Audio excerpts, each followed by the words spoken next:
आप सभी लोग मंगलाचरण की पीडीएफ निकाल लीजिए। अस्मद्गुरुभ्यो नमः। अस्मद्परम गुरुभ्यो नमः। अस्मद्सर्वगुरुभ्यो नमः। श्री राधा कृष्णाभ्यां नमः। श्रीमते रामानुजाय नमः। लंबोदरं सुन्दरपरमेकदन्तं पीताम्बरं त्रिनयनं परं पवित्रम् उदयद्दिवाकरनिवोज्ज्वलकान्तिकान्तं विघ्नेश्वरं सकलविघ्नहरं नमामि।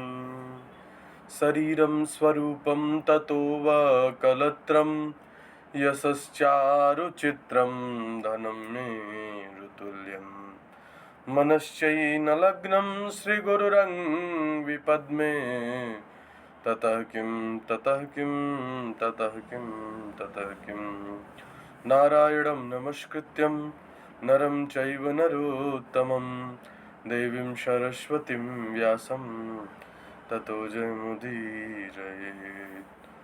जयतु देवो देवकी नन्दनोऽयं जयतु कृष्णो वृष्णिवंश प्रदीपम् जयतु मेघश्यामल कोमलांग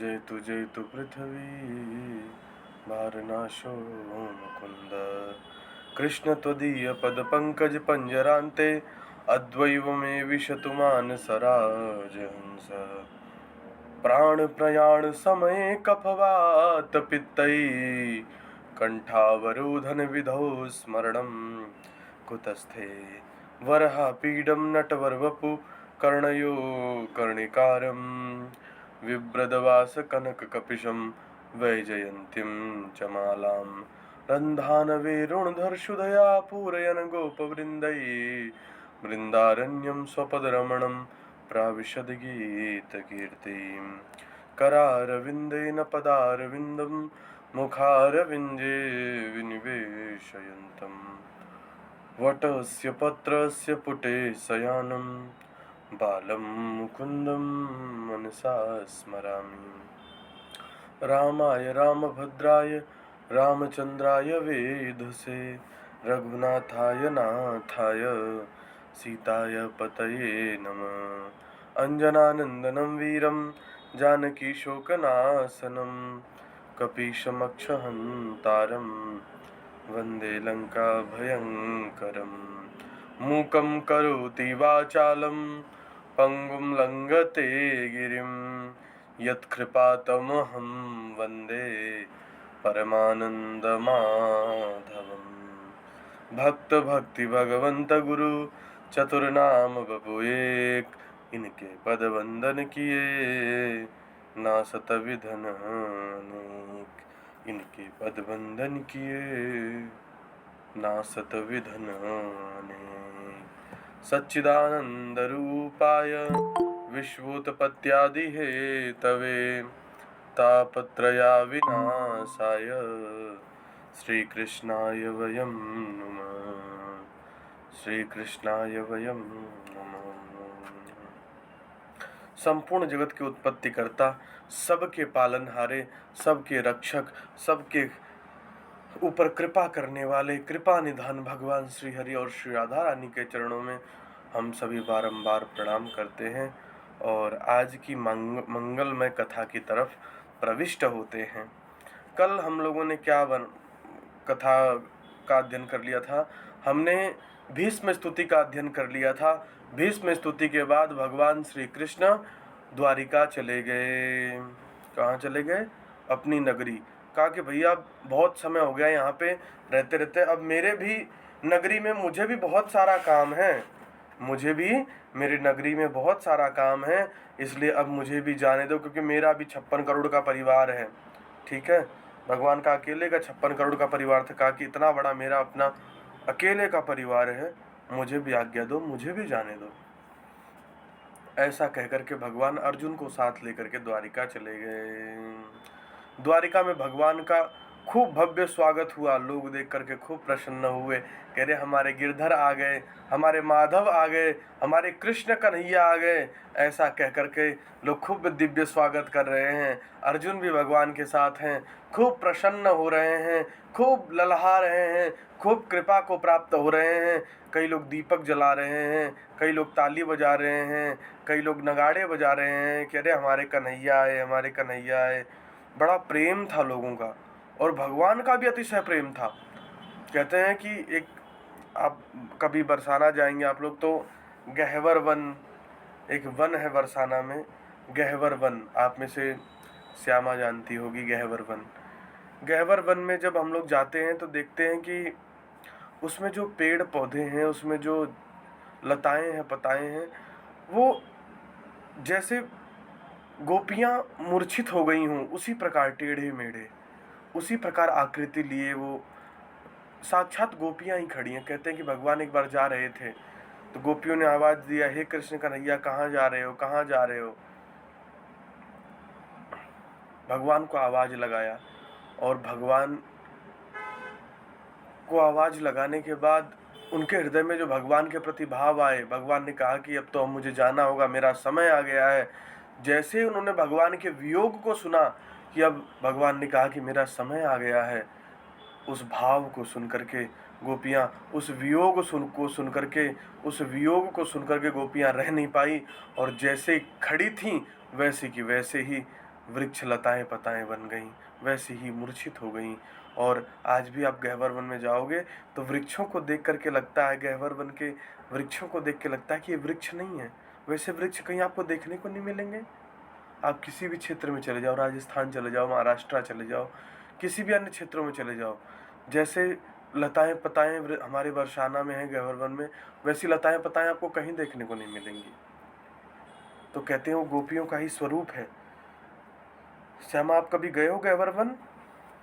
जी गुरुजी, परिक्रमा मार्ग में आता है चिकसोली की तरफ। हाँ, राधा कुंड से प्रारंभ हो जाता है। जी हाँ, ठीक है।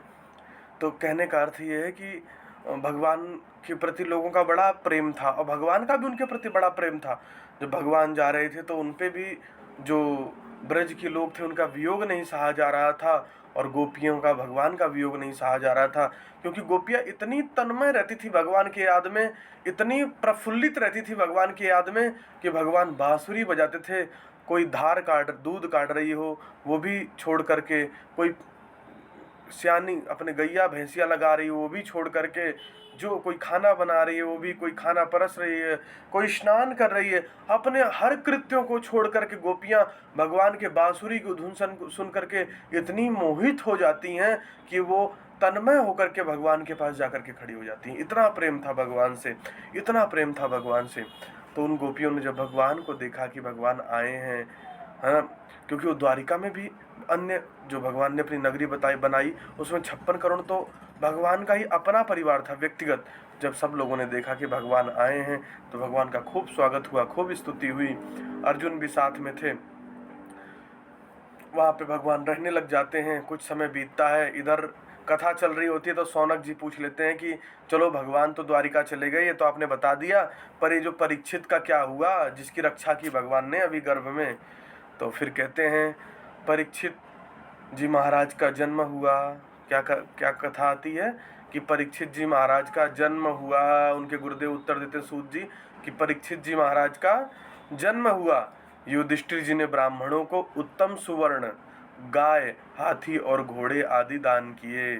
पहले हमारे यहाँ परंपरा रहती थी कि जब भी, अभी भी आप लोग अब देखोगे, अब ये परंपरा ऐसे सिमट के रह गई है कि अब गांव में जो थर्ड जेंडर लोग होते हैं, जिन्हें आप लोग अपनी ग्रामीणी भाषा में हिजड़ा कहते हैं, कि हिजड़े लोग आए हैं, तो अब जैसे पुत्र पुत्री होता है तो हिजड़े लोग आते हैं और अब धन मांगते हैं, पैसा मांगते हैं, सोना चांदी मांगते हैं, सगुन समझ करके दिया भी जाता है उनको। ऐसे ही पहले जब पुत्र पुत्री उत्पन्न होते थे तो उस समय राजा स्वयं ब्राह्मणों को बुला करके उत्तम सुवर्ण, गाय, हाथी, घोड़े देते थे ब्राह्मणों को, और जो असहाय लोग होते थे उनकी भी सहायता करते थे खुशी के उत्सव पर। पर अब वो चीज़ें विकृत होती जा रही हैं, उन्हीं का रूप है ये। ब्राह्मणों ने प्रसन्न होकर के आशीर्वाद दिया। ब्राह्मण खूब खुश हुए और उन्हें खूब आशीर्वाद दिया। भगवान श्री कृष्ण के द्वारा इस बालक की रक्षा की गई, अतः यह बालक भगवान में विष्णु रात के नाम से प्रसिद्ध होगा। क्या कहा कि भगवान ने इस बालक की रक्षा की, इसलिए इस बालक का नाम क्या होगा? विष्णु रात। क्या कहा? विष्णु रात। विष्णु रात मतलब विश्वव्याप्तौ शब्द से विष्णु शब्द बनता है। विष्णु का अर्थ होता है जो सर्वव्यापक है, वो विष्णु है। विश्वव्याप्तौ इति विष्णु, जो सब में व्याप्त है वही विष्णु है। विष्णु रात, जो विष्णु में रमण करता है, जो भगवान में रमण करता है, जिसकी रक्षा स्वयं भगवान ने की, उसको क्या कहा जाएगा? विष्णु रात। इसलिए परीक्षित का नाम क्या रखा गया? विष्णु रात। परीक्षित जी का जन्म भी हो गया और नामकरण भी हो गया। क्या नाम रखा गया? विष्णु रात। इधर विदुर जी आप जानते होंगे, जो इनके मंत्री थे। इधर विदुर जी महाराज तीर्थ यात्रा करके वापस हस्तिनापुर लौटे। हस्तिनापुर के मंत्री थे। तो जब हस्तिनापुर लौट आए तो विदुर जी शीघ्र ही धृतराष्ट्र के पास आए और बोले, धृतराष्ट्र कौन थे? जो 100 भाई चले गए, ठीक है, जो 100 भाई दुर्योधन दुशासन वगैरह चले गए, उनके पिताजी थे, ठीक है। तो धृतराष्ट्र के पास आए विदुर जी बहुत ज्ञानी थे, दासी पुत्र थे पर बहुत ज्ञानी थे। तो विदुर जी आए और विदुर जी ने धृतराष्ट्र के पास गए और बोले, हे राजन, जिन पांडवों को मारने में आपने कोई कसर नहीं छोड़ी, मैं खूब समझाता रहा कि आप भी अधर्म के साथ, आपका बेटा अधर्म के साथ है, आप इसका साथ मत दो, आप इसके साथ मत खड़े हो, आप इसका पक्ष मत लो। मैं खूब चीखता चिल्लाता रहा, खूब शोर करता रहा, खूब आवाज़ें लगाता रहा, पर आपने मेरी एक ना सुनी। जिन पांडवों को मारने में आपने बिल्कुल भी कसर नहीं छोड़ी, आज उन्हीं के दिए गए टुकड़ों पर पालतू कुत्ते के समान पल रहे हो। क्या कहा कि जिन पांडवों को तुमने मारने में कोई कसर नहीं छोड़ी, सारे हथकंडे अपनाए तुमने, आज तुम उन्हीं के 2 रोटी के टुकड़े पे कुत्ते की तरह पल रहे हो। विदुर जी के द्वारा समझाने पर खूब समझाया, कहा कि ये ठीक नहीं है, ये आप जैसे ज्ञानियों के लिए अच्छी बात नहीं है, क्योंकि आपने ही उकसाया अपने बच्चे को। अगर आप उसी समय कहते कि हे युवराज, अपने बेटे को समझा लेते कि तेरी बुद्धि ठीक नहीं है, तो युवराज पद से तुझे उसे जबरदस्ती हटा देते, तो आज ये स्थिति भयावह नहीं बनती, आज ये स्थिति भयावह नहीं बनती। लेकिन आपने बिल्कुल कसर नहीं छोड़ी। जैसे इस समय देख रहे हो ना आप लोग, दिल्ली में क्या हो रहा है?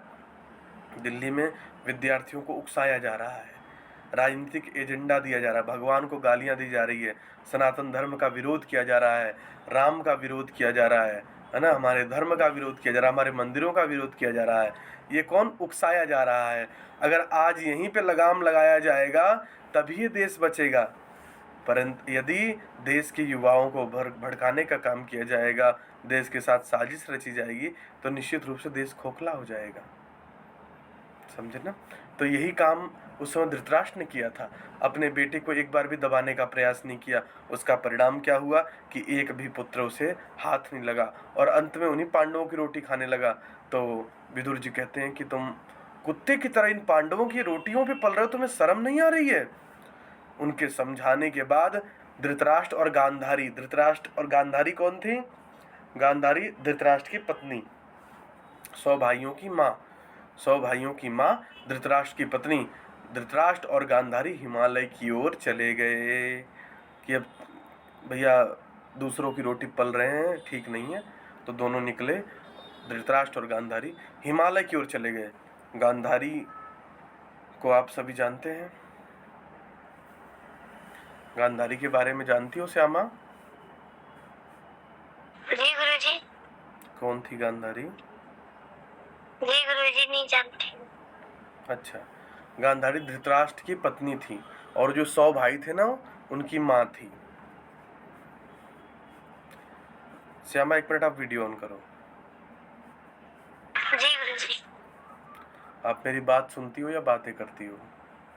नहीं गुरुजी, सुनती हूँ। तो अभी आप बता क्यों नहीं पाए गांधारी कौन थी? अभी तो मैंने बताया था आपको। गुरुजी सुन रही थी मैं। अच्छा, दोबारा सुनना ध्यान से, ठीक है? सुनते रहो अच्छे से, कहीं और फोकस मत किया करो पूरे 1 घंटे। जब तक क्लास चले पूरा टारगेट क्लास रहना चाहिए आपका, ठीक है? बहुत अच्छा। अच्छे बच्चे अगर अच्छे से नहीं सुनेंगे तो कैसे बात बनेगी? तो क्या हुआ कि कहते हैं कि तुम जो कि इन कुत्तों की तरह इनके टुकड़ों पे पल रहे हो, जिनको तुमने मारने में कोई कसर नहीं छोड़ी, यहाँ से चलो। विदुर जी के समझाने पर धृतराष्ट्र और गांधारी दोनों हिमालय की ओर निकल गए। गताः सप्ताधुना मासा भीमसेन तवानुजः नायाति कस्य वा हेतो नहीं वेदेदमंजसा। एक एक करके देखो। गताः सप्ताधुना, क्या कहा?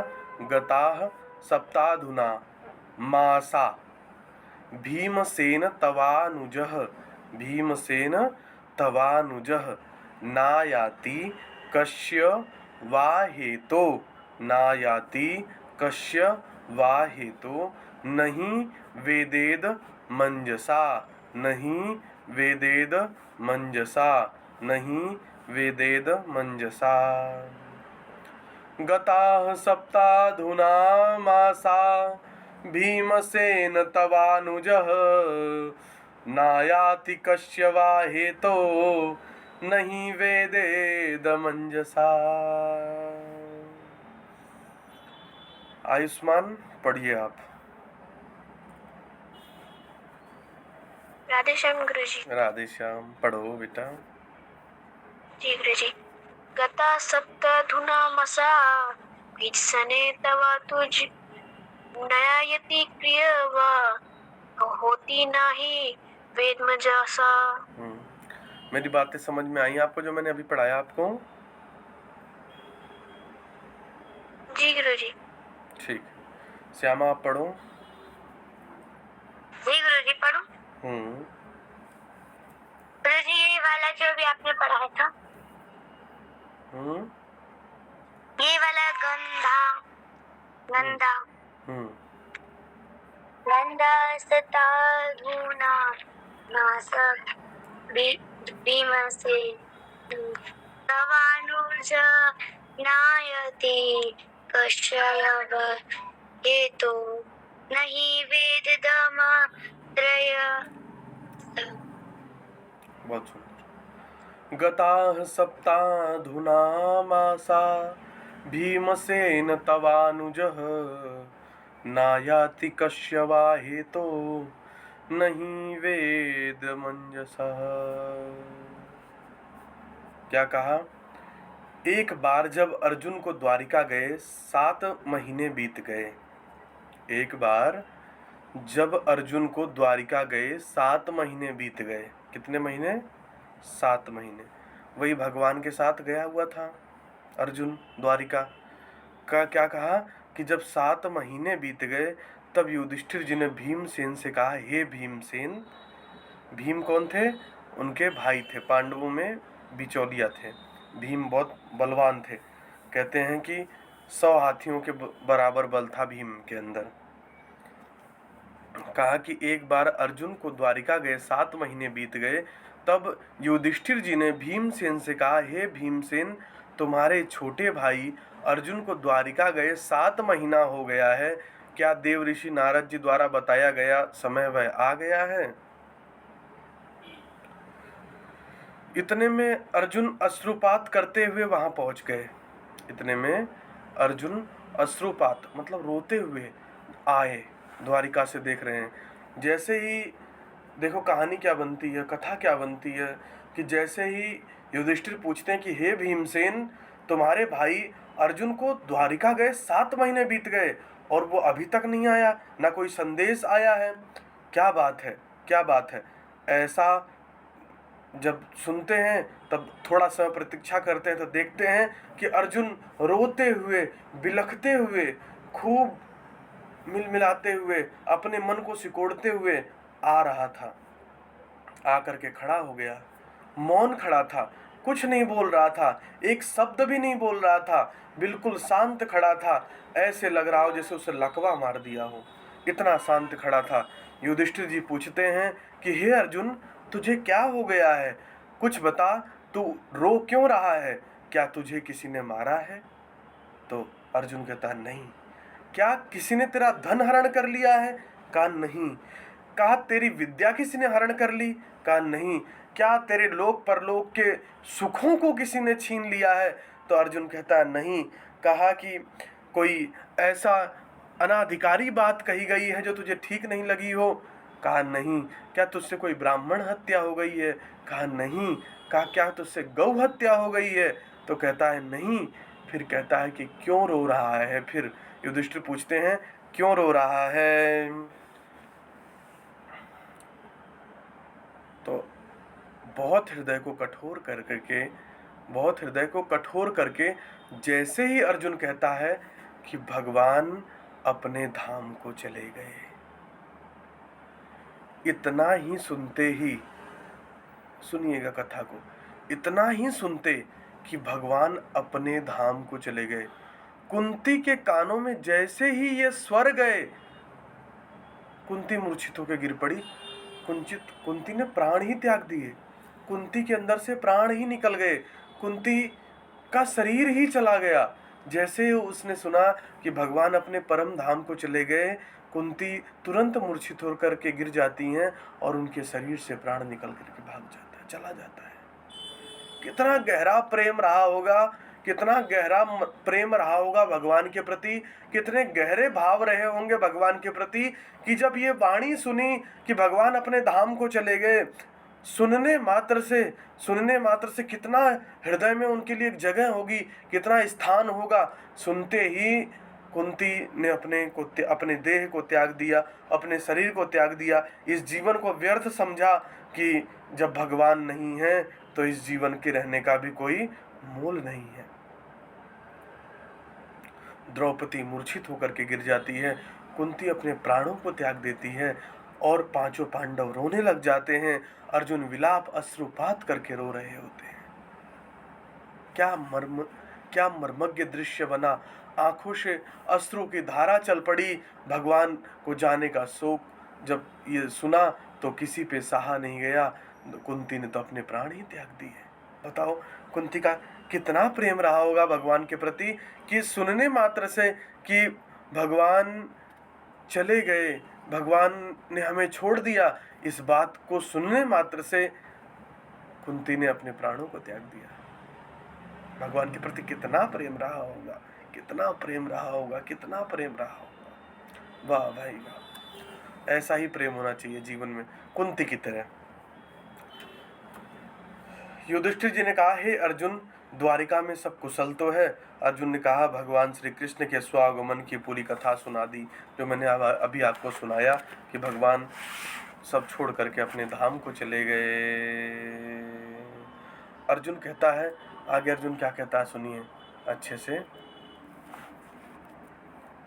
वंचितोहम महाराज, वंचितोहम महाराज, हरिणा बंधुरूपिणा,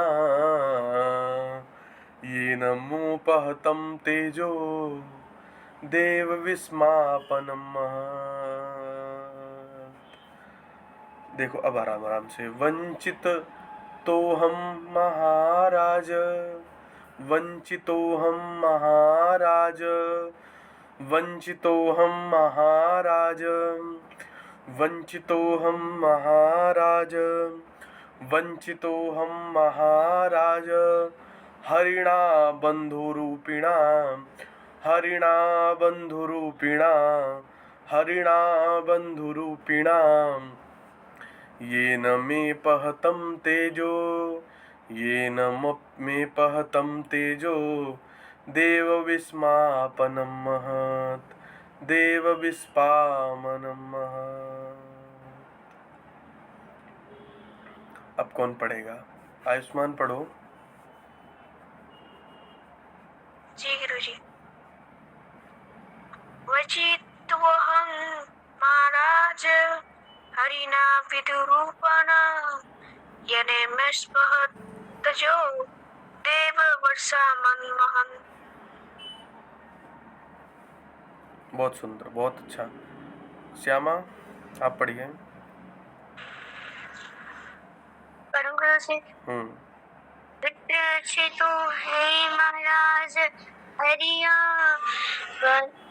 गण रूपिना जन में बाहर तेजो देव विसमापन महत।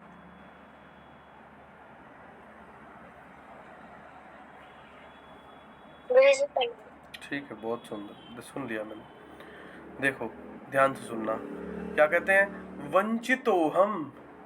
वंचितोहम महाराज, हे महाराज युधिष्ठिर, मैं तो वंचित हो गया। वंचित कहते हैं जिसका कोई ना हो, कहते हैं मैं तो लुट गया, मैं तो वंचित हो गया प्रभु, मैं तो वंचित हो गया महाराज। क्यों? कहते हैं कि उस भगवान की तो मेरे ऊपर इतनी कृपा थी कि मैंने अपने जीवन में जो कुछ भी प्राप्त किया सब उन्हीं से प्राप्त किया, और वो हमें छोड़कर चले गए। अब इस जीवन का कोई मूल्य नहीं बचा, अब ये जीवन मुझे नहीं चाहिए, ना इस जीवन से कोई प्रेम बचा, ना इस जीवन में कोई आसक्ति बची, ना इस जीवन में कोई सुख बचा, ना इस जीवन में कोई साम्राज्य बचा। क्या कहते हैं कि वही मुझे छोड़ करके चले गए जिनकी कृपा से मुझे सब कुछ प्राप्त हुआ। द्रुपद राजा के घर में मुझे द्रौपदी जिनकी कृपा से मैंने प्राप्त की, द्रौपदी भी मुझे भगवान की कृपा से प्राप्त हुई, जिनकी उपस्थिति में मैंने इंद्र को भी परास्त कर दिया था। जब वो थे तो मैंने उनके तपोबल से, उनके खड़े रहने के बल से, उनके आशीर्वाद से, उनकी कृपा से, उनके तेज से, उनके बल से मैंने इंद्र को भी परास्त कर दिया था, जिन्होंने दुर्वासा के क्रोध से भगवान भी नहीं बच पाए, भगवान का कुल भी नहीं बच पाया, लेकिन जिन्होंने दुर्वासा के क्रोध से भी हमारी रक्षा की थी। क्या कहा कि जिन्होंने दुर्वासा के क्रोध से भी हमारी रक्षा की थी, जिसके तेज से, जिस भगवान के तेज से मैंने भोलेनाथ को भी आश्चर्य में डाल दिया था। क्या कहा कि जिसके तेज से मैंने भोलेनाथ को भी आश्चर्य में डाल दिया था, वे प्रभु हमें छोड़ करके परम धाम को चले गए। वे प्रभु हमें छोड़ करके परम धाम को चले गए। मैं तो क्या हो गया, मैं तो वंचित हो गया, मैं तो असहाय हो गया, मैं तो लाचार हो गया। अब ये जीवन में मुझे ना सुख चाहिए, ना राज्य चाहिए, ना शांति चाहिए, मुझे कुछ नहीं चाहिए, अब तो ये जीवन भी अच्छा नहीं लगता। ऐसा कह करके अर्जुन खूब रोता रहा और छोटे से परीक्षित को राजा बना करके, राजपाट सौंप करके पांचों पांडव स्वर्गारोहण बद्रीनाथ की तरफ चले गए तपस्या के लिए। आज के लिए इतना ही। आप लोगों ने क्या क्या श्रवण किया, अब आप बताइए क्या क्या समझ में आया, ये बताइए। और आज मैंने बहुत अच्छे से समझाने का प्रयास किया, आप लोगों को बहुत भाव तरीके से समझाने का प्रयास किया, जिससे आप लोगों को बिल्कुल सब कुछ अच्छे से समझ में आ जाए। और आज के लिए इतना ही, बाकी हम कल पढ़ेंगे कि परीक्षित ने राज्य संभाला, परीक्षित का विवाह आदि और कलयुग का आगमन, सब कुछ कल पढ़ेंगे। तो आज के लिए इतने रखते हैं। अब मुख्य रूप से आप लोग बताइए, आप लोगों को क्या समझ में आया, कोई दिक्कत है वो पूछिए, और आप लोगों ने क्या सीखा वो भी जानने का प्रयास करेंगे हम लोग। ठीक है, बताइए। आयुष्मान।